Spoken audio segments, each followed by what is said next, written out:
So now you got a fly rod and reel and you need to know what leader you need to pick.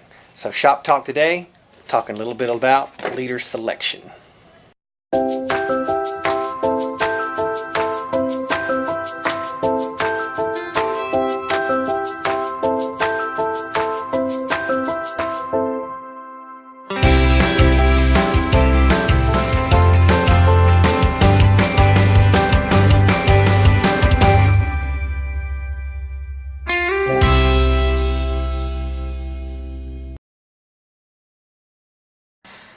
Alright folks, so here's a question I get here all the time at the shop. Somebody will come in and says, hey, I've got a 9-foot 5-weight fly rod set up. Now what kind of leader do I need? Let me just stop you right there. So if I'm picking a leader, I don't really care what my rod length, weight, or fly line setup is. I care about what the fish that I'm chasing are going to require in order for me to get some bites.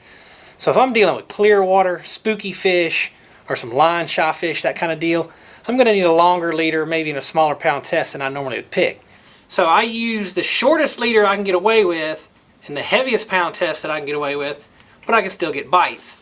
Some of that might take a little bit of trial and error out on the lake or the river wherever you're fishing, but that's what you need to keep in mind.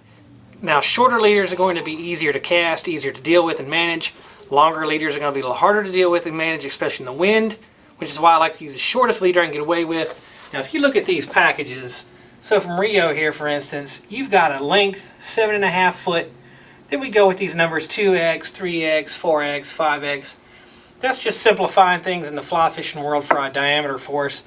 We can match up the diameter of a leader with some tippet material later if we need to, 2x, 3x. But you'll notice there's also a pound test rating there. So let's say for instance this Rio here is at a 3x is an 8.2 pound test. But now you can go to somebody else's 3x. Let's see Scientific Angler's 3x. Now there's an 8.5 pound test. We got Umpqua's is also 8.5. But most of the time around here in the southeast, for our trout, I can get away with a 7.5 foot leader. 5x is a good starting point. It's about 5 pound test. If I'm bass fishing, I'm probably going to go to heavier pound test. 8 pound, 10 pound, maybe even 12 or 14 of them around heavy cover. Brim fishing, I mean our panfish are not really that line spooky, so I'm usually going to use about a 7.5 foot 3x leader, maybe 4x if the water's a little bit clear. You're in this business to catch fish. You need to worry about what your fish are going to require you to throw at them in order to catch them. If they're not very line spooky, then use a shorter leader, because a shorter leader is a lot easier to cast, a lot easier to deal with than a longer leader, and use heavier pound test.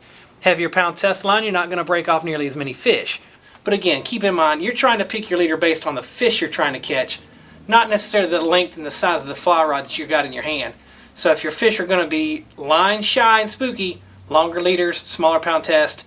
If the fish don't require that, go with the shortest leader you can, the heaviest pound test you can, that way you're not breaking fish off, and the easier to manage on the shorter length for the cast. That's my recommendation on leaders.